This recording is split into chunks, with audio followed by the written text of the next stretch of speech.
الحمد لله رب العالمين والصلاة والسلام على سيد المرسلين اما بعد فاعوذ بالله من الشيطان الرجيم بسم الله الرحمن الرحيم الصلاة والسلام عليك يا رسول الله وعلى آلك واصحابك يا حبيب الله الصلاة والسلام عليك يا نبي الله وعلى آلك واصحابك يا نور الله۔ درود پاک پڑھنے کے بے شمار فضائل و برکات ہیں۔ فضائل درود میں بہت ساری احادیث، بہت سارے واقعات ملتے ہیں۔ ایک بڑا ہی نرالا واقعہ، بلکہ اگر میں یہ کہوں کہ آپ کی اور میری آمد کا اس دنیا میں جو ذریعہ بنا ہے، نسل انسانی کے ابتدا کا اگر کوئی ذریعہ بنا ہے تو اس میں ایک وسیلہ، ایک واسطہ، ایک ذریعہ درود پاک بھی۔ ویسے تو ہم ایک حدیث قدسی بھی ہے جس کا مضمون ہے کہ رب فرماتا ہے کہ اے محبوب، اگر میں تمہیں نہ بناتا تو یہ کائنات کو نہ بناتا، نہ زمین بناتا، نہ آسمان بناتا۔ جب ہم اعلیٰ حضرت کا شعر پڑھتے ہیں نا کہ وہ جو نہ تھے تو کچھ نہ تھا، وہ جو نہ ہو تو کچھ نہ ہو، جان ہے وہ جہان کی، جان ہے تو جہان۔ یہ تو ایک اس حدیث قدسی کی شرح ہے، لیکن ایک اور بھی پہلو ہے، ایک اور بھی زاویہ ہے۔ اب ذرا سمجھیے گا کہ جب حضرت آدم علیہ نبینا علیہ السلام کی تخلیق ہوتی ہے اور حضرت آدم علیہ السلام جنت میں تنہائی محسوس کرتے ہیں، کیونکہ آپ کی ہم جنس تو کوئی بھی نہیں تھا، آپ اکیلے ہی انسان تھے، اکیلے چلتے پھرتے تھے۔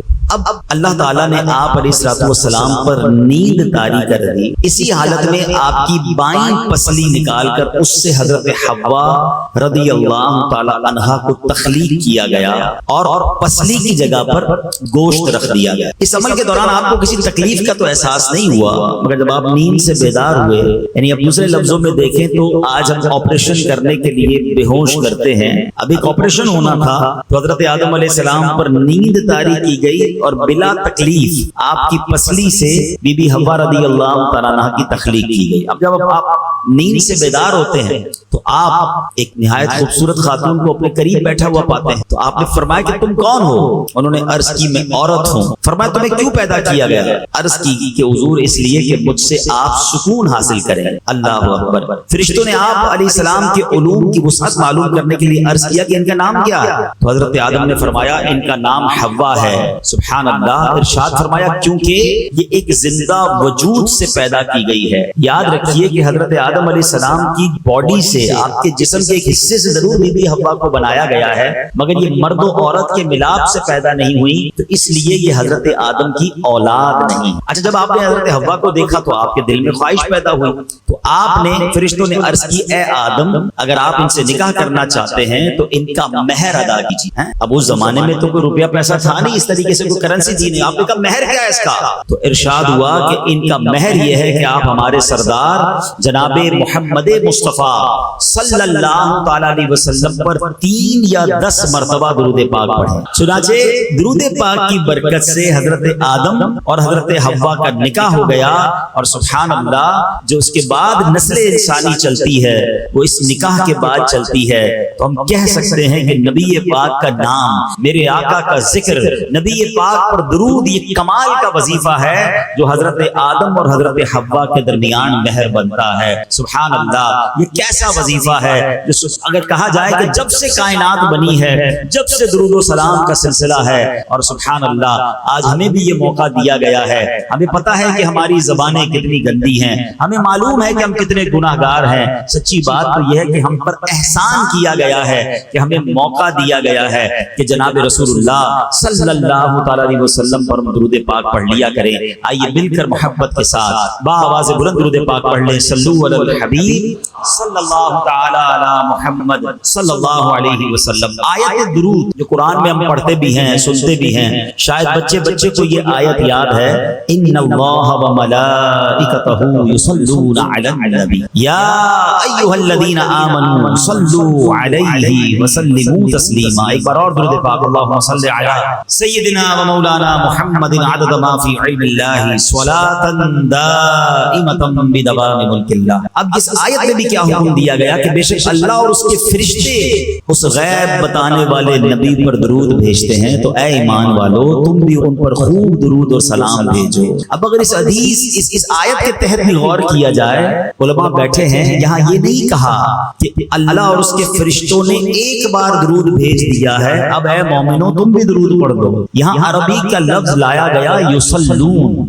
اور یصلون کا جو یوں سمجھیے کہ اگر اس کو اسٹرکچر بھی دیکھیں عربک میں تو اس کے معنی بنتا ہے کنٹینیو ورب، یعنی مسلسل کام ہونے والا ہے۔ تو سبحان اللہ، اس کا مطلب یہ ہوا کہ اللہ اور اس کے فرشتے جناب رسول اللہ پر مسلسل درود بھیج رہے ہیں، یہ کام جاری ہے۔ اچھا یہ بات ضرور سمجھنی ہوگی کہ اللہ کا درود بھیجنا اور ہے، فرشتوں اور انسانوں کا درود بھیجنا اور ہے۔ اللہ کا درود بھیجنا یہ ہے کہ اللہ اپنی رحمتیں جناب رسول اللہ صلی اللہ علیہ وسلم پر نازل فرماتا ہے، اور فرشتے جب درود بھیجتے ہیں یا مومن درود بھیجتے ہیں مسلمان، تو ہم دعا کرتے ہیں کہ یا اللہ ہمارے آقا جناب رسول اللہ صلی اللہ علیہ وسلم پر اپنی رحمتوں کی بارش نازل فرما۔ اب بات یہ سمجھنی ہے کہ فرشتے کتنے ہیں جو رسول اللہ صلی اللہ علیہ وسلم پر درود بھیجتے ہیں۔ سب سے پہلے تو یہ سمجھنا ہوگا کہ فرشتے معصوم ہوتے ہیں، فرشتے گناہ نہیں کرتے۔ اللہ اکبر، ایسی معصوم زبانوں سے نبی پاک کی بارگاہ میں درود پاک کے تحفے جا رہے ہیں، مسلسل جا رہے ہیں۔ اور کتنے جا رہے ہیں کبھی سوچا آپ نے؟ مجھے کہا گیا مدینہ شریف کے بارے میں بھی کچھ ذکر کر دیجئے گا، تو چلو مل کے مدینے چلتے ہیں۔ مدینہ کیسا شہر ہے، کیسا مبارک مقام ہے، روضہ رسول کا مرتبہ سمجھیے۔ روایتوں میں آتا ہے کہ صبح 70,000 فرشتے حاضری دیتے ہیں، پھر شام نبی پاک کی بارگاہ میں 70,000 فرشتے حاضری دیتے ہیں، اور جو ایک بار حاضری دیتا ہے اسے دوبارہ حاضری کا موقع نہیں ملتا۔ اللہ اکبر، یہ کیسی بات ہے کہ صرف 12 گھنٹے کی کم و بیش حاضری ملتی ہے۔ پہلے تو دربار مصطفیٰ کا مرتبہ سمجھیے کہ جہاں صبح 70,000 آتے ہیں، شام 70,000 فرشتے آتے ہیں اور آقا کی بارگاہ میں سلام پیش کرنے آتے ہیں، یہ تو مرتبہ دربار مصطفیٰ پتہ چل رہا ہے۔ مگر سوال یہ ہے کہ فرشتوں کو اتنی مختصر حاضری کا موقع کیوں اور دوبارہ کیوں نہیں ملتا؟ اللہ اکبر، بریلی کے تاجدار امام عشق و محبت کیا خوبصورت انداز میں سمجھاتے ہیں کہ یہ معمہ کیا ہے، یہ معاملہ کیا ہے۔ آپ کہتے ہیں 70,000 صبح ہیں، 70,000 شام، یوں بندگی زلف و رخ آٹھوں پہر کی ہے۔ وہ کہتے ہیں کہ صبح 70,000 آتے ہیں، شام 70,000 آتے ہیں، ان کی ڈیوٹیاں اسی طرح لگی ہوئی ہیں، اور کہتے ہیں جو ایک بار آئے دوبارہ نہ آئیں گے، کیوں؟ رخصت ہی بارگاہ سے بس اس قدر کی ہے، ان کے پاس اجازت ہی اتنی ہے۔ مگر سوال یہ ہے کہ یہ اجازت مختصر کیوں ہے؟ تو سبحان اللہ، اعلیٰ حضرت کہتے ہیں یہ بدلیاں نہ ہوں تو کروڑوں کی آس جائے۔ اعلیٰ حضرت کہتے ہیں اگر یہ بدلیاں نہ ہوں، اگر یہ ڈیوٹیاں چینج نہ ہوں، تو اللہ کے فرشتے اتنے ہیں کہ کروڑوں باقی رہ جائیں گے، اور یہ بارگاہ مرحمت عام تر کی ہے۔ ارے آقا تو سب کے آقا ہے نا، مدینے جانے کی تمنا تو سب کے دل میں ہے۔ اگر فرشتوں کو یہ بدلیاں نہ کی جائیں، یہ ڈیوٹیاں چینج نہ کی جائیں، تو اللہ کے فرشتے اتنے ہیں کہ کروڑوں باقی رہ جائیں گے۔ اور آخر میں سبحان اللہ، اعلیٰ حضرت کہتے ہیں غلاموں تم پر سوچو کتنی مہربانی ہے، فرشتے تو معصوم ہیں، انہیں زندگی میں ایک بار حاضری ملتی ہے، اور گناہ گاروں پر کیسا کرم ہے۔ وہ فرماتے ہیں معصوموں کو تو عمر میں صرف ایک بار معصوموں کو تو عمر میں صرف ایک بار آسی پڑے رہیں تو صلاح عمر بھر کی۔ مدینہ چھوڑ کے ہم آتے ہیں، آقا نہیں بھیجتے، ہم پڑے رہے تو وہاں سے تو صلاح عمر بھر کی ہے۔ خود نبی یہ بات فرماتے ہیں کہ تم میں سے جس سے ہو سکے وہ مدینے میں مرے، کہ جو مدینے میں مرے گا میں اس کی شفاعت کروں گا۔ وہاں تو بلایا جا رہا ہے۔ ایک اور جگہ فرماتے من زار قبری وجبت لہ شفاعتی، جس نے میرے روضے کی زیارت کی اس پر میری شفاعت واجب ہو گئی۔ ارے آقا تو مدینے بلا رہے ہیں، وہ کہتے ہیں آؤ تو واپس نہ جانا، معصوموں کو تو عمر میں صرف ایک بار آسی پڑے رہے تو صلاح عمر بھر کی ہے۔ ایک اور جگہ اعلیٰ حضرت دیکھتے ہیں نا، بار نہ تھے حبیب کو پالتے ہی غریب کو۔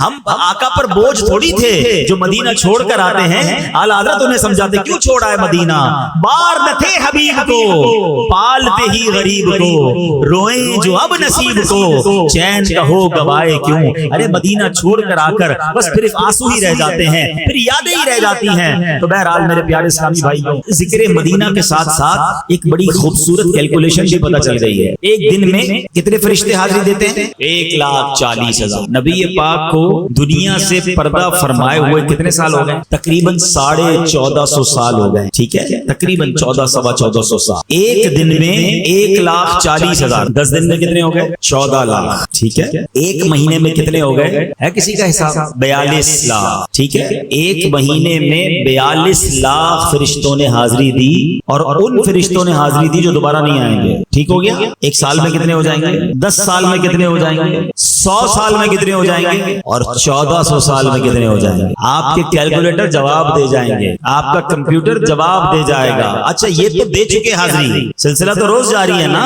اور یہ حاضریاں کب تک ہوں گی؟ صبح قیامت تک. اس کیلکولیشن سے، اس عشق والی کیلکولیشن سے ایک بات سمجھنے کو یہ مل رہی ہے، اللہ کے فرشتے ہیں کتنے ہیں؟ قرآن پاک میں رب نے خود فرمایا کہ اللہ کے لشکروں کو اللہ کے سوا کوئی اور نہیں جانتا، ہم گن بھی نہیں سکتے ہیں. اب ذرا سوچئے کتنے فرشتے ہیں؟ انکاؤنٹیبل. اتنی تعداد، اربوں نہیں، خربوں نہیں، اس سے بھی زیادہ. لیکن ان تمام فرشتوں کی ڈیوٹی کیا ہے؟ ان اللہ وملائکتہ یصلون علی النبی. سمجھ رہے ہو بات؟ ان سب فرشتوں کو ایک کام پہ لگایا ہوا ہے کہ نبی پاک پر درود پڑھتے رہنا ہے، پڑھتے رہنا ہے. اب سوچئے میرے آقا کو ہمارے اور آپ کے درود کی حاجت نہیں ہے. ان کے دربار میں تو ہر لمحہ، ہر سیکنڈ کروڑوں اربوں خربوں وہ بھی فرشتوں کی زبان سے درود پہنچ رہے ہیں. ہمیں تو موقع دیا گیا ہے کہ اے غلاموں تم بھی درود پڑھ لو، تمہاری بھی بگڑی بنا دی جائے، تمہاری بھی جھولی بھر دی جائے گی. تو درود کی اہمیت سمجھیے. علماء بیٹھے ہیں، قرآن پاک میں بہت سارے احکام رب نے فرمایا، حکم دیا نماز پڑھو، زکات دو، روزہ رکھو، حج کرو، بہت سارے احکام ہیں. کہیں یہ نہیں فرمایا کہ میں بھی یہ کام کرتا ہوں، فرشتے بھی کرتے ہیں، اے ایمان والو تم بھی شامل ہو جاؤ. یہ صرف درود پاک ہے جس کا یہ مقام ہے. اللہ کرے کہ بات سمجھ آ جائے اور درود پاک کی اہمیت سمجھ آ جائے. اللہ مجھے اور آپ کو کثرت سے درود پاک پڑھنے کی توفیق عطا فرمائے. ایک بار پھر بآواز بلند درود پاک، صلو علی الحبیب صلی اللہ تعالی علی محمد صلی اللہ علیہ وسلم. آج میں نے جو موضوع سوچا ہے، جو آج کے لحاظ سے میں نے، کیونکہ بات ہی حضرت آدم کی ہوئی ہے، حضرت حوا کی ہوئی ہے، تو آئیے چلتے ہیں اسی دور میں. اور اس دور میں بہت سارے واقعات ہوئے. حضرت آدم کو جب سجدہ کرنے کا حکم دیا گیا تو ایک بدبخت تھا جس نے سجدہ نہیں کیا. حالانکہ وہ پہلے سے بدبخت نہیں تھا، فرشتوں کا استاد بھی تھا، جنت کا خزانچی بھی تھا، ہزاروں سال عبادت بھی کی تھی، مگر شیطان مردود نے سجدہ نہیں. اور نہ کرنے کی وجہ کیا بنی کہ اس نے کیا کہا کہ اے اللہ میں آدم کو کیوں سجدہ کروں؟ انا خیر من، میں اس سے بہتر ہوں. خلقتنی من نار وخلقتہ من طین. اے اللہ تو نے مجھے آگ سے بنایا ہے، اس کو مٹی سے بنایا ہے، میں اس سے بہتر ہوں. یعنی تکبر کیا، پراؤڈ کیا. تکبر کہتے ہی اس کو ہے کہ بندہ اپنے آپ کو کسی سے برتر سمجھے اور کسی کو اپنے آپ سے معاذ اللہ کمتر یا ذلیل سمجھے. اس مردود نے جب تکبر کیا، سجدہ کرنے سے انکار کیا، تو اس کے بعد کیا ہوا؟ اس کے چہرے کا نور چھین لیا گیا، اسے مردود قرار دیا گیا، اور اللہ نے اسے جنت سے بھی نکال دیا اور اپنی دربار سے بھی نکال. پتہ چلا کہ کائنات میں جو سب سے پہلے گناہ ہوئے ہیں نا، اس میں تکبر بھی ہے، اس میں حسد بھی ہے. شیطان مردود کو حسد سے بڑا تھا، جبھی تو حضرت آدم کو سجدہ نہیں کیا نا. اب اس شیطان نے ایک اور گناہ کروایا حضرت آدم کی اولاد میں، اور یہ گناہ ہوا قابیل اور حابیل کے درمیان. حضرت آدم کے ہر بار، یعنی بی بی حوا رضی اللہ تعالیٰ عنہ کے جب پریگننسی ہوتی تھی، حمل ہوتا تھا، تو ایک لڑکا پیدا ہوتا، ایک لڑکی پیدا ہوتا. اللہ کی شان دیکھیں، اللہ نے اس نسل انسانی کو کس اپنے حکمت بھرے انداز میں چلایا. ہر حمل میں ایک لڑکا پیدا ہوتا، ایک لڑکی پیدا ہوتی، اور جب اگلے حمل میں ایک اور لڑکا لڑکی پیدا ہوتی تو ان کا آپس میں نکاح ہو سکتا تھا. یعنی مثال کے طور پہ ایک باری میں جو لڑکا اور لڑکی پیدا ہوتے وہ بھائی بہن کہلاتے تھے، مگر اگلی باری میں جو لڑکا لڑکی پیدا ہوتے وہ ان کے بھائی بہن نہیں، اس حوالے سے نہیں ہوتے تھے کیونکہ ان کا نکاح جائز تھا، اور یہ اس زمانے کی شریعت میں جائز تھا، اور اس لیے ضروری تھا کہ اسی سے نسل انسانی نے آگے بڑھنا تھا. اب اللہ کی شان دیکھیں کہ حضرت آدم علیہ السلام کے جو دو بیٹے تھے قابیل اور حابیل، ان کے درمیان معاملہ کیا ہوا کہ حضرت آدم علیہ السلام نے جب قابیل اور حابیل، پہلے قابیل پیدا ہوتا ہے، اچھا قابیل کے ساتھ معاملہ یہ تھا کہ اس کے ساتھ جو لڑکی پیدا ہوئی اس کا نام جو تھا وہ اکلیما تھا، وہ بڑی خوبصورت تھی. حابیل کے ساتھ جو لڑکی پیدا ہوئی اس کا نام لیوزا تھا. اب جب دونوں بڑے ہو گئے اسی شریعت کے قانون کے مطابق حضرت آدم علیہ السلام نے قابیل سے کہا کہ تمہارا نکاح لیوزا سے ہوگا اور حابیل کو کہا کہ تمہارا نکاح اکلیما سے ہوگا. قابیل کہتا ہے نہیں, میرا نکاح تو اکلیما سے ہونا چاہیے. حضرت آدم نے سمجھایا وہ تمہارے ساتھ پیدا ہوئی ہے, وہ تمہاری بہن ہے, تمہارا اس سے نکاح نہیں ہو سکتا. وہ کہتا ہے نہیں, یہ تو آپ کا بنایا ہوا اصول ہے نا, میں نے نکاح کرنا ہے تو اکلیما سے ہی کرنا. اب حضرت آدم علیہ نبینا علیہ السلام نے کہا اچھا ٹھیک ہے, ایسا کرو کہ تم دونوں بھائی اپنی اپنی قربانیاں پیش کرو, اللہ کی بارگاہ میں قربانی پیش کرتے ہیں, جس کی قربانی قبول ہو جائے گی ہم سمجھیں گے کہ اس کی بات مان لی گئی. اب کیا ہوا, اس زمانے میں صدقہ یا جو بھی پیش کیا جاتا تھا صدقہ, وہ قبول کیسے ہوتا تھا, قربانی کیسے قبول ہوتی تھی کہ آسمان سے آگ آتی تھی اور اس صدقے کو وہ آگ لے کر چلی جاتی. سرکار دو عالم علیہ السلام کی امت پر ایک اور مہربانی پتہ ہے کیا کی ہے؟ بہت ساری مہربانیوں میں ایک مہربانی یہ ہے کہ ہمارا صدقہ, ہماری قربانی ہم خود بھی استعمال کرتے ہیں, ہم آپس میں غریبوں میں بانٹ دیتے ہیں. ہماری قربانی کو آگ نہیں کھاتی, ورنہ پہلے جو بھی چیز پیش کی جاتی تھی وہ آگ لے جاتی تھی. سمجھ رہے بات کو؟ ہم آج کل کیا کرتے ہیں, صدقہ غریبوں میں بانٹ دیتے ہیں, رشتہ داروں میں بانٹ دیتے ہیں, قربانی کرتے ہیں, خود بھی کھاتے ہیں, دوسرے لوگ بھی کھاتے ہیں. ایسا نہیں تھا پہلے, یہ بھی اس امت پر مہربانی کی گئی ہے. تو بہرحال اب کیا ہوا کہ دونوں نے اپنی اپنی قربانی پیش کی. قابیل کھیتی باڑی کرتا تھا اور حابیل جو تھے وہ بکریاں چراتے تھے. تو قابیل اناج کا ایک ڈھیر اس نے رکھ دیا پہاڑ کے اوپر اور حابیل نے ایک بکری جو تھی وہ رکھ دی. اب ایسا ہی ہوا کہ آگ آئی اور آگ آ کر بکری کو جو ہے وہ لے گئی اور قابیل کے گندم کو چھوڑ دیا گیا. اس کا مطلب یہ ہوا کہ حابیل کی قربانی قبول ہو گئی اور حضرت آدم نے یہی فرمایا کہ اب اکلیما کا حقدار یہ ہے. اب یہ فیصلہ تو آپ نے سنا دیا, مگر اب قابیل جو بھائی تھا اس کے دل میں اپنے بھائی کے لیے حسد پیدا ہو گیا کہ یہ وہ لڑکی ہے جس سے مجھے شادی کرنی تھی, اس کو مل گئی. اور بالآخر اس حسد کی بنا پر قابیل نے حابیل کو قتل کر. اس دنیا میں سب سے پہلا اگر قتل ہوا ہے تو وہ بھائی نے اپنے بھائی کا کیا. اور وجہ کیا بنی؟ حسد وجہ بنی. حسد کیوں ہوا؟ ایک عورت کی وجہ سے ہوا. اس سب باتوں کو سمجھنا ہے. ایک بندہ جو ہے مردود ہو گیا تکبر کی وجہ سے, حسد کی وجہ سے. دوسرا بھائی نے بھائی کو قتل کیا حسد کی وجہ سے اور عورت کی وجہ سے. سمجھنی یہ باتیں کہ یہ کتنے پرانے گناہ ہیں, یہ کتنے بڑے فتنے ہیں جو آج بھی مسلمانوں کے دلوں میں بس رہے ہیں اور مسلمانوں کو اس کی پرواہ نہیں ہے. حدیث پاک کا مضمون ملتا ہے کہ جب تک دنیا میں کوئی بھی قتل ناحق کیا جائے گا اس کا گناہ جو ہے قتل کرنے والے کو تو ملے گا ہی, قابیل کو بھی ملے گا, کیونکہ اس نے یہ طریقہ ایجاد کیا. ایک اور بات سیکھنے کو ملی کہ جو گناہ کا طریقہ ایجاد کرتا ہے, گناہ پر لوگوں کو لگا دیتا ہے, لوگوں کو کوئی ایسا راستہ بتاتا ہے جس سے بندہ گناہ کرے. گناہ کرنے والے کو تو وہ گناہ ملتا ہے جس نے یہ راستہ بتایا, جس نے لوگوں کو لگایا. یہ گناہ جاریہ اس کے لیے بھی ہو. سیکھیں ان باتوں سے. آج کل تو مزہ آتا ہے لوگوں کو, خود بھی گناہ کرتے ہیں, دوستوں کو بھی بتاتے تم بھی کرو, فلاں چیز دیکھ کر آیا ہوں, فلاں غلط جگہ پر ہو کر آیا ہوں. اب تو سوشل میڈیا کا زمانہ ہے, خود کوئی گندی چیز, کوئی بری چیز دیکھی اس کو پھر شیئر بھی کر دیا, تم بھی دیکھو, تاکہ سارے دیکھتے رہے اور اسے گناہ ملتا رہے. کچھ گناہ تو بڑے عجیب گناہ ہیں, گناہ بے لذت کہیے اس کو. اپنے موبائل فون میں میوزیکل ٹیون رکھیں گے, عجیب عجیب گانے.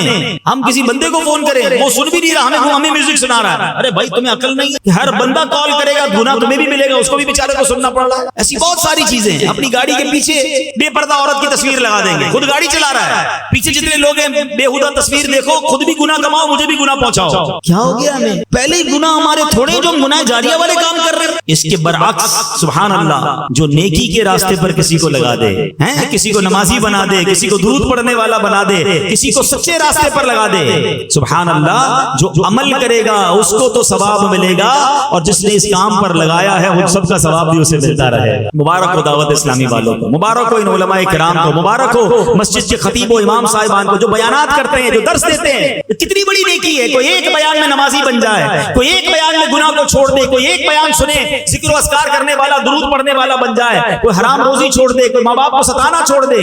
آپ نے تو اس سے یہ کام کروا دیا, انشاءاللہ وہ جب تک نیکی کرتا رہے گا اس کو تو ثواب ملے گا, جس نے یہ کام بتایا سکھایا تھا انشاءاللہ اسے بھی ثواب ملتا رہے. ایک بزرگ کے بارے میں آتا ہے, وہ کہتے ہیں لوگوں کو مجھے روزانہ 25 نمازوں کا ثواب ملتا ہے. لوگوں نے کہا حضرت ہم تو 5 نمازیں پڑھتے ہیں, ہمیں 5 نمازوں کا ثواب ملتا ہے, آپ کو 25 کا کیسے ملتا ہے؟ فرمایا 5 اپنی نمازیں پڑھتا ہوں, 4 غیر نمازیوں کو نمازی بنا دیا ہے, وہ نماز پڑھتے ہیں ان کا ثواب بھی مجھے ملتا ہے. کتنا پیارا کاروبار ہے, کیسی زبردست یہ نیکی ہے. اللہ کرے یہ بات سمجھ آ جائے. دعوت اسلامی والے آپ کو بار بار کہتے ہیں نا مدنی قافلوں میں سفر کیا کریں, ہمارے ساتھ چلیں اجتماع کے اندر, یہ بہت اچھی نیکی ہے. سایہ جایا کریں ان کے ساتھ مدنی قافلوں میں. کبھی آپ کسی کو نماز کی دعوت دیں گے, کسی کو فجر کے لیے اٹھائیں گے, کسی کو انشاءاللہ اجتماع میں لائیں گے, ہمیں نہیں پتا, ہم کسی کو لے کر آ رہے ہیں اور وہ جناب گناہوں کو چھوڑ دے, نیکیوں پر عمل کرنے والا بن جائے, آپ کے ثواب کا میٹر جاری ہو جائے گا. تو چلیں آج یہ نیت کر لیں کہ زندگی بھر انشاءاللہ گناہ جاریہ والے کام سے اپنے آپ کو بچائیں گے انشاءاللہ, اور کوشش کریں گے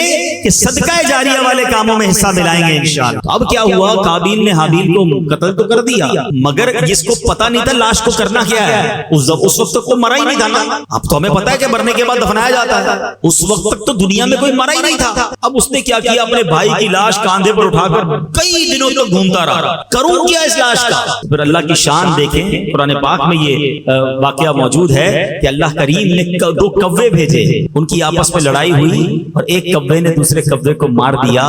جب وہ مر گیا تو پنجے سے زمین کھود کر اس کوے نے دوسرے کوے کو زمین میں دبا دیا.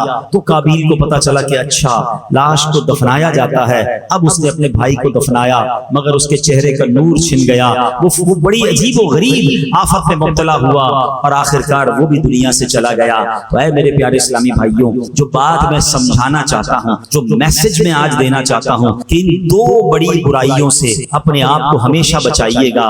ایک ہے تکبر اور ایک ہے حسد. یہ اتنی خطرناک بیماریاں ہیں جو انسان کو برباد کر دیتی ہیں. تکبر کرنے والوں کے بارے میں آتا ہے, بچپن سے ایک حدیث آپ نے بھی سنی ہے, میں نے بھی سنی ہے. حدیث پاک کا مضمون ہے کہ جس کے دل میں رائی کے دانے کے برابر تکبر ہوگا وہ جنت میں نہیں جائے گا.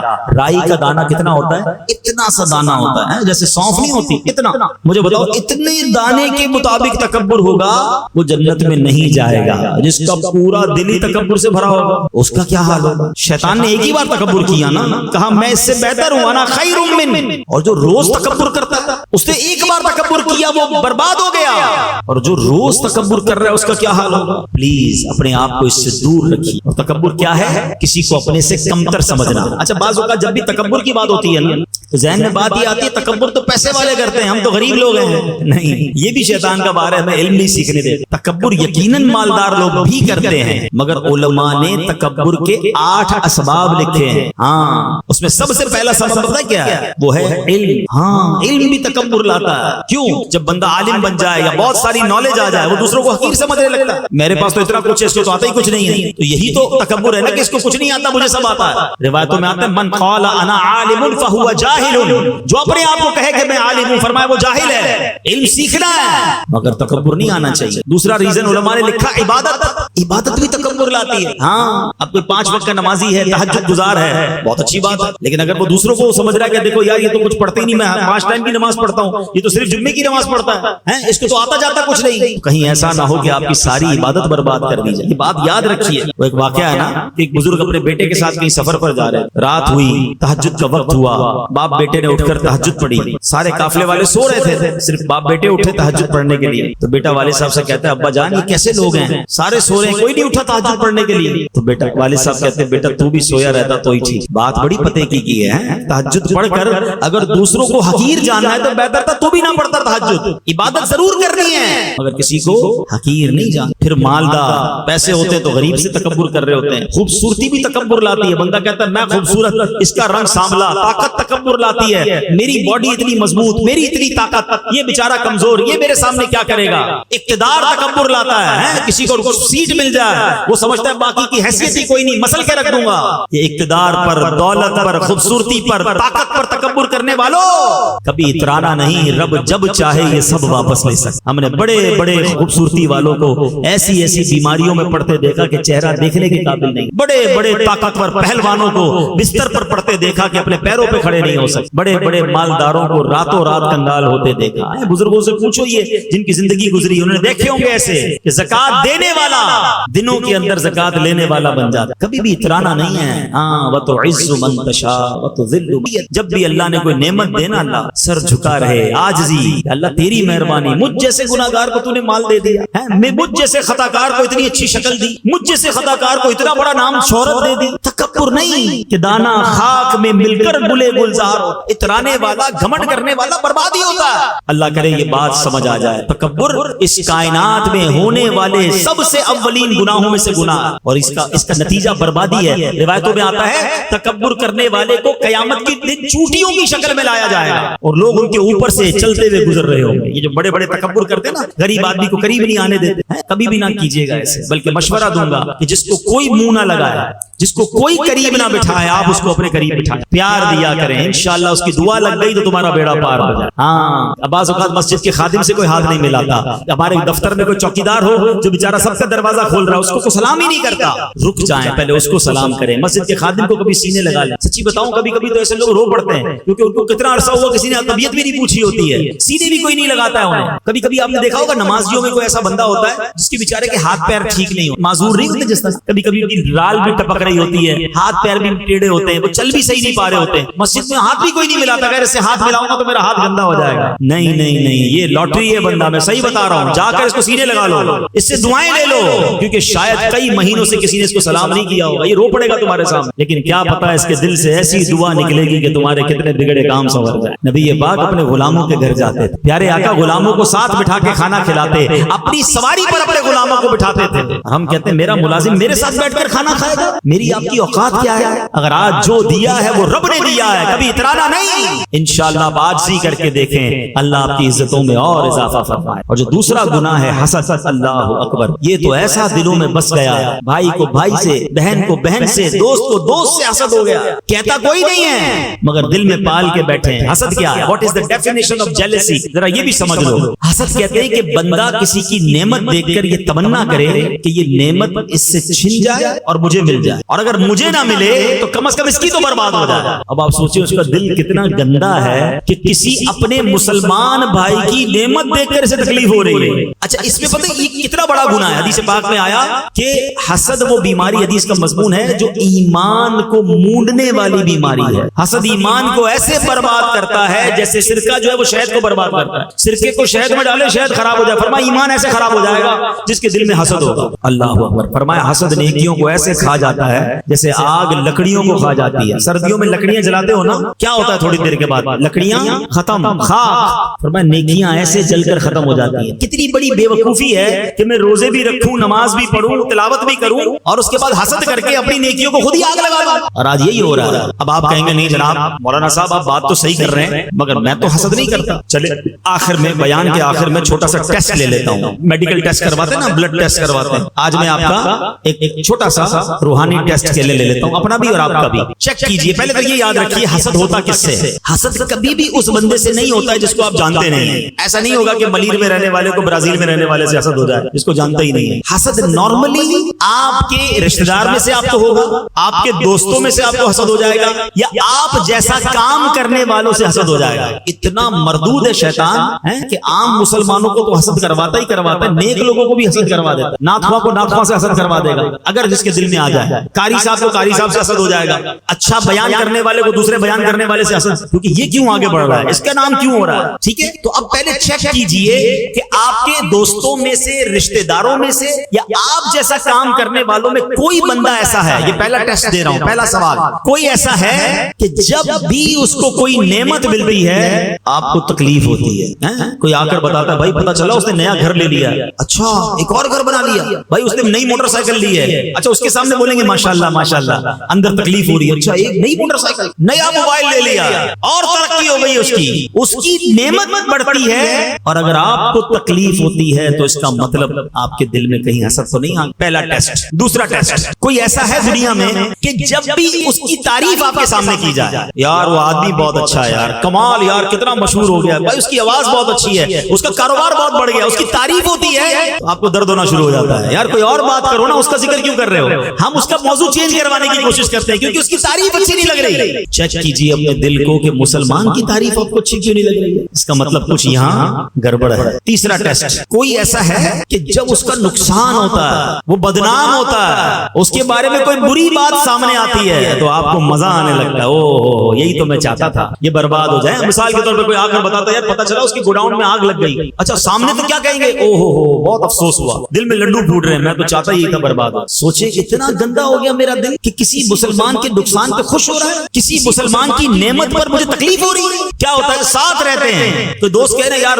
بھائی جان نیا گھر لیا ہے, ذرا گھر میں نیا فرنیچر بھی لگا ہے, آئیے نا گھر دکھاتا ہوں. خوشی خوشی جائیں گے, بریانی بھی کھا کر آئیں گے, اور باہر نکل کر کہیں گے 2 نمبر کے پیسوں سے گھر بنا. ارے ابھی تو کھانا کھا گیا اس کا. اچھا کوئی کہ یار نئی موٹر سائیکل لی ہے, نئی گاڑی, بھائی مٹھائی تو کھلاؤ, آئس کریم تو کھلاؤ, آئس کریم بھی کھا لیں گے, بولے سود کے پیسوں سے گاڑی لی ہے. یعنی اس کی نعمت ہو رہی ہے اور تمہیں تکلیف ہو رہی ہے. کیوں؟ کسی کی نوکری بڑھ جائے, کسی کو ویزا لگ جائے, کوئی حج پہ جانے والوں سے حسد کر رہے ہوتے ہیں, حالانکہ حج تو ہے ہی بلاوے کا, اس کو اللہ نے بلایا, تکلیف تمہیں کیوں ہو رہی ہے؟ جناب اتنے الٹے کام کرتا ہے اور دیکھو حج پہ جا رہا ہے, پتہ نہیں کدھر سے پیسے جمع کیے. وہ جانے, اس کا رب جانے, تم کون ہوتے ہو؟ حسد تو پتہ ہے خطرناک گناہ کیوں کہا گیا, کبیرہ گناہ کیوں کہا گیا؟ یہ ایکچولی اللہ پر اعتراض ہے, اللہ کی تقسیم پر اعتراض ہے. ہاں مجھے بتائیے عزت دینے والا کون ہے؟ زور سے کہیں گے, عزت دینے والا کون ہے؟ شہرت دینے والا کون ہے؟ دولت دینے والا کون ہے؟ خوبصورت بنانے والا کون ہے؟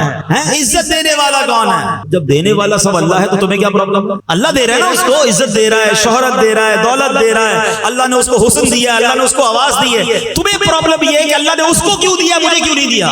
یہ بندے پر نہیں, یہ اللہ پر اعتراض ہے. یہ اتنا بڑا کبیرہ گناہ ہے, کبھی نہ کرنا, کبھی نہ کرنا. ہاں پتہ کیا کرنا چاہیے, اس کا علاج کیا بتایا علماء نے, کہ آپ کو اگر کسی کی کسی بات سے حسد ہے نا, آپ کو برا لگ رہا ہے, آپ دعا کریں اللہ اس میں اور اضافہ کر دے. ہے بڑا مشکل, مجھے تو اس کا چہرہ ہی اچھا نہیں لگتا, میں اس کے لیے دعا کروں. ہاں اینٹی بائیوٹک ہے, علاج انجیکشن میں درد ہوتا ہے نا, لیکن علاج یہی ہے کیونکہ تکبر, حسد مجھے ہو گیا, اس کو تو ہے نہیں. یہ اتنی بری بیماری ہے پیارے اسلامی بھائیوں, حسد کہتے ہیں جیلسی کو, جلن کو. یہ حسد دنیا میں بھی بندہ جلتا ہے اور آخرت میں بھی جلے گا. اس کو نیند نہیں آتی. مجھے ہمیں کئی لوگ ملتے ہیں, پرچیاں آتی ہیں, حضرت دعا کر دیں, نیند نہیں آتی. جس کو سکون کی نیند نہیں آتی نا, میں آج آپ سے ایک سوال کرتا ہوں, چیک کر لو کسی کا حسد تو نہیں پال لیا, کسی کے بارے میں بدگمانی تو دل میں نہیں آ گئی ہے. تمہارا دماغ سوچتا ہی رہے گا اس کے بارے میں, وہ ترقی کرتا جائے گا, تمہاری نیند اڑتی جائے گی, تمہاری جلن بڑھتی جائے گی. کیوں کر رہے ہو اپنے آپ کو پریشان؟ اللہ دے رہا ہے اسے. کسی کی ترقی میں مجھے کیا پرابلم ہے؟ میں کچھ نہیں کر سکتا کسی کا. یاد رکھیے گا, ساری دنیا مل کر کسی کو ذلیل کرنا چاہے, کسی کی تباہی چاہے, اگر رب نے عزت لکھی ہے اس کو عزت مل کر رہنی ہے. کوئی نہیں جھکا سکے گا اسے.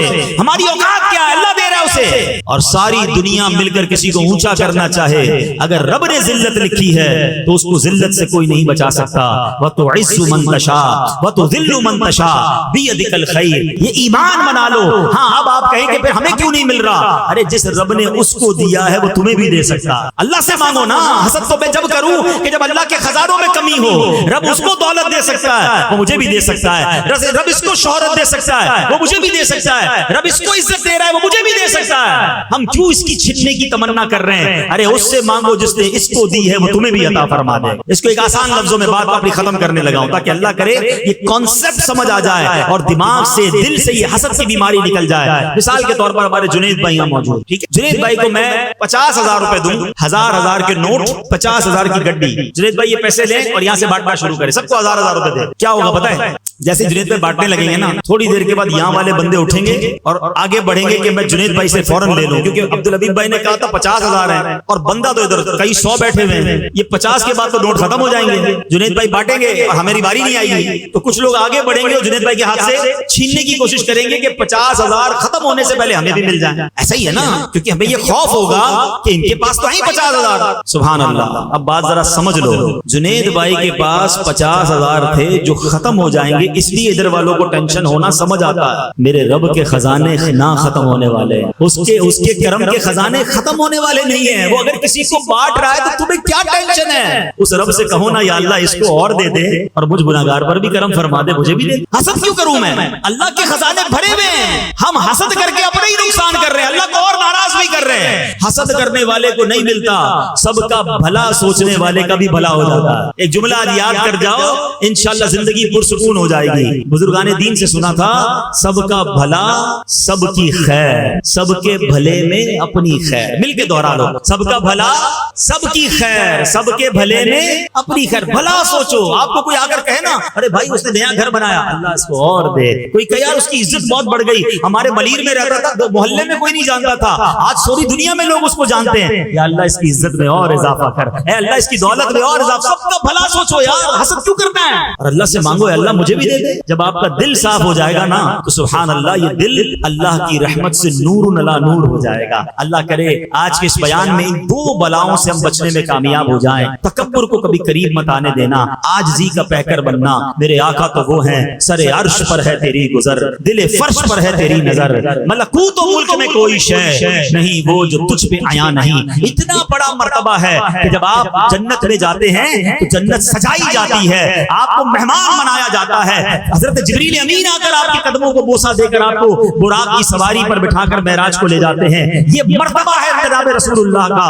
مگر سبحان اللہ عاجزی کا عالم یہ ہے کہ کبھی جو کی موٹی روٹی تو کبھی کھجور پانی. تیرا ایسا سادہ کھانا مدنی مدینے والے ہے چٹائی کا بچھونا، کبھی خاک ہی پہ سونا کبھی ہاتھ کا سرانا. مدنی مدینے والے تیری سادگی پہ لاکھوں، تیری عاجزی پہ لاکھوں ہو سلام عاجزانہ.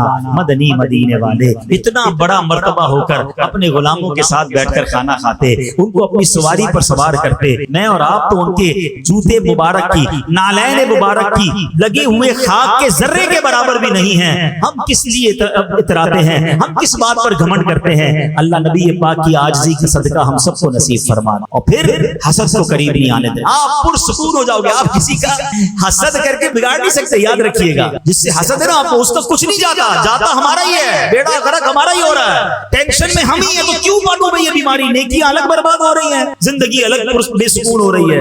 تو پازیٹیو سوچیں، اچھا سوچیں. آخر میں حسد کا علاج بتا دیتا ہوں. تکبر اور حسد دونوں کا علاج ہے. بیماری ہے نا، بیماری کا علاج بھی تو ہونا چاہیے. سب سے اچھا علاج یہ ہے کہ بندہ دعا کرے. الدعاء سلاح المومن، دعا مومن کا ہتھیار ہے. اللہ سے دعا کرے یا اللہ میرے دل کو تکبر سے حسد سے پاک فرما. یہ بار بار دعا کیا کرے. اور بھی دل کی بیماریاں ہیں، عجب ہے، خود پسندی ہے، ریاکاری ہے، یہ عجیب عجیب بیماریاں. ایک بیان میں بہت ساری چیزیں تو بیان نہیں کر سکتا، مگر اللہ سے پہلے تو دعا کرے کہ اللہ دل صاف کر دے. اس دل کو اگر مدینہ بنانا ہے نا، ایک طرف تو دعا کرتے ہو سینہ بنے مدینہ، اور سینے میں تکبر بھی پالا ہوا ہے، اسی میں اس میں جناب غرور بھی ہے، حسد بھی، اور کہتے ہیں دل میں بسے مدینہ. کیسے دل میں مدینہ آئے گا؟ کیسے عشق رسول آئے گا؟ پہلے گندگی صاف کرو، پھر دیکھو مدینے والے کیسے کرم فرماتے ہیں. ایک تو پہلا علاج کیا ہو گیا؟ دعا. دوسرا حسد کا علاج ہے کہ جس بندے سے حسد ہوا ہے پہلے تو چیک کر لو. اس کو بتانا نہیں، ہاں اس کو بتانا نہیں ہے. پتہ چل جائے گا آپ کو کہ مجھے کس سے پرابلم ہے، پتہ چل جائے نا، آپ اس کے لیے دعا کرنا شروع کریں. یہ تھوڑا سا مشکل ہے، آپ کو تکلیف ہوگی شروع میں. اچھا جس چیز سے حسد ہے نا اسی چیز کی دعا کریں. کہ آپ کو اس کی دولت سے تکلیف ہوتی ہے، یا اللہ اس کے مال میں اور برکت دے دے. کسی کی شہرت سے تکلیف ہے، اللہ اس کی شہرت میں اور اضافہ کر دے. کسی کے حسن سے تکلیف ہے، یا اللہ اس کے حسن میں اور برکت دے دے. تو آپ کہیں گے یار کیسی بات کر رہے ہو مولانا صاحب، بندہ ہی اچھا نہیں لگتا، کیسے دعا کروں گا؟ ہاں دعا کرو گے تو تکلیف ہوگی، مگر ایک وقت آئے گا کہ آپ کا دل جب صاف ہو جائے گا نا، کوئی آ کر کہے گا یار اس کی دولت میں اور اضافہ ہو گیا. آپ کہیں گے میں بھی تو دعا کرتا ہوں، اضافہ تو ہونا ہی تھا، ہے نا. دل صاف ہو جائے گا. تیسرا حدیث پاک میں آتا ہے تحفہ دو محبت بڑھے گی. جس سے حسد ہو گیا نا، اس کے پاس جا کر اچھے طریقے سے ملاقات کر کے اس کو کوئی تحفہ پیش کریں، عطر دے دیں، سوٹ دے دیں، جو بھی آپ بہتر سمجھتے ہیں. یہ بھی مشکل ہے، بندے کا چہرہ اچھا نہیں لگ رہا، اس کو تحفہ دوں. اس کو پرابلم نہیں، پرابلم میرے دل میں، مجھے بیماری دور کرنی ہے تو جا کے تحفہ دو تاکہ حسد دور ہو جائے. ہاں مگر ایک غلطی مت کرنا کہ جا کر کہنا بھائی گیا تھا بیان سننے، انہوں نے بتایا جس سے حسد ہو جائے اس کو تحفہ دو، اس لیے تم سے حسد ہو گیا تھا تو تحفہ لے کر اور گڑبڑ ہو جائے گی. اس کو بتانا نہیں ہے، بغیر بتائے تحفہ دیں تاکہ محبت ہو، دل مل جائیں اور میرا دل صاف ہو جائے. الحمدللہ دعوت اسلامی کے پیارے ماحول میں ایسی پیاری باتیں سکھائی جاتی ہیں. ہمیں جسمانی امراض کے ساتھ ساتھ جو باطنی امراض ہیں اس کا علم اور اس سے بچنے کا بھی درس دیا جاتا ہے. دعوت اسلامی کے مدنی ماحول سے وابستہ ہوں، اجتماعات میں آتے رہیں، مدنی قافلوں میں سفر کریں تو انشاءاللہ یہ دل بھی صاف ہونے لگ جائے گا. اللہ پاک ہمیں دل کی بیرونی بیماریوں سے بھی اور اندرونی بیماریوں سے بھی شفا عطا فرمائے اور ہمارے سینے کو جناب رسول اللہ صلی اللہ علیہ وسلم کے عشق کا مدینہ بنا دے. رہیں ان کے جلوے، بسیں ان کے جلوے. کیا خوبصورت التجا ہے. مولانا حسن رضا خان صاحب کہتے ہیں رہیں ان کے جلوے، بسیں ان کے جلوے، میرا دل بنے یادگار مدینہ. میری خاک یا رب نہ برباد جائے، پسے مرگ کر دے غبار مدینہ، آمین بجاہ النبی الامین صلی اللہ تعالی علیہ وسلم۔ صلو علی الحبیب۔ الحمدللہ رب العالمین والصلاة والسلام علی خاتم النبیین۔ یا ارحم الراحمین یا ارحم الراحمین یا ارحم الراحمین، یا ربنا یا ربنا یا ربنا یا ربنا یا ربنا یا اللہ یا رحمان یا رحیم۔ اللہم ربنا آتنا فی الدنیا حسنۃ وفی الآخرۃ حسنۃ وقنا عذاب النار وقنا عذاب القبر وقنا عذاب الحشر وقنا حساب المیزان۔ اے رب کریم ہم سب کا جمع ہونا اپنی بارگاہ میں قبول فرما۔ اے اللہ ہم سب کی تمام صغیرہ کبیرہ گناہوں کو معاف فرما۔ ہماری ہمارے والدین کی، نبی پاک علیہ الصلوۃ والسلام کی ساری امت کی بخشش فرما۔ اے اللہ ہماری زندگی میں جو ٹوٹے پھوٹے نیک اعمال ہیں نبی پاک صلی اللہ تعالی علیہ وسلم کی بارگاہ میں ہدیۃً تحفۃً عقیدۃً پیش کرتے ہیں، قبول فرما۔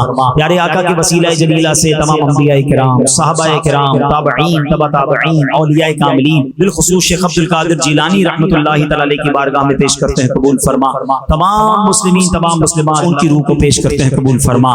ہم سب کے والدین میں سے کوئی ایک رشتہ دار دنیا سے چلے گئے، اے اللہ ہم سب کی ارواح کو پیش کرتے ہیں، قبول فرما۔ اے اللہ تمام سرکار علیہ الصلوۃ والسلام کی امت کو پیش کرتے ہیں، قبول فرما۔ آج کے اس اجتماع کو ہم سب کی مغفرت کا ذریعہ بنا۔ اے اللہ جو آج بیان سنا اسے یاد رکھنے، عمل کرنے، دوسروں تک پہنچانے کی توفیق عطا فرما۔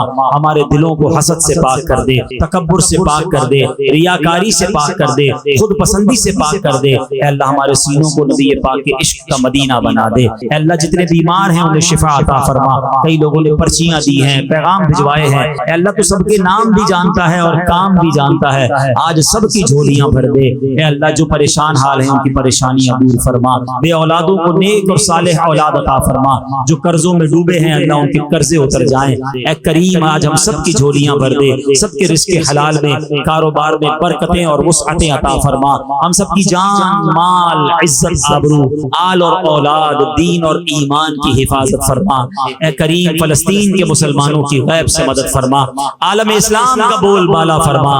اللہم ربنا تقبل منا انک انت السمیع العلیم وتب علینا یا مولانا انک انت التواب الرحیم وافوض امری الی اللہ ان اللہ بصیر بالعباد لا الہ الا انت سبحانک انی کنت من الظالمین ببرکت ان اللہ وملائکتہ یصلون علی النبی یا ایھا الذین آمنوا صلوا علیہ وسلموا تسلیما اللہم صل علی سیدنا ومولانا محمد طب القلوب ودوائها وعافیت الابدان وشفائها ونور الابصار وضیائها وعلی آلہ وصحبہ وبارک وسلم۔ جب دمیں واپسی ہو یا اللہ، سامنے ہو روضہ رسول اللہ اور لب پہ ہو لا الہ الا اللہ محمد رسول اللہ۔